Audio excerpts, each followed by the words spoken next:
नाजरीन, आपको अहम और ताज़ा तरीन खबर से आगाह करे हैं कि चीफ जस्टिस कहते हैं कोरोना का टेस्ट सरकारी लैब से मुस्बत जबकि प्राइवेट से मनफी आता है।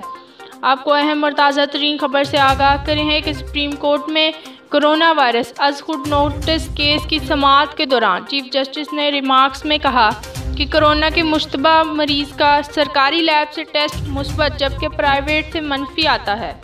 चीफ जस्टिस गुलजार अहमद की सरबराही में सुप्रीम कोर्ट के 5 रुकनी लार्जर बेंच ने कोरोना अज खुद नोटिस केस की समाअत की।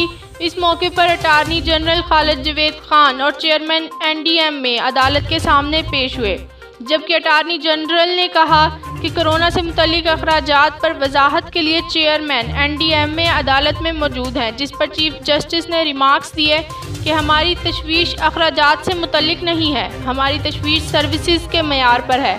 चीफ जस्टिस गुलजार अहमद ने रिमार्क्स दिए कि कोरोना के मुश्तबा मरीज का सरकारी लैब से टेस्ट मुस्बत जबकि प्राइवेट से मनफी आता है। ये थी अब तक की लोकल व्यूज़ ताज़ा तरीन। मज़ीद किसी भी खबर से बाखबर रहने के लिए लोकल व्यूज़ टीवी को ज़रूर सब्सक्राइब करें।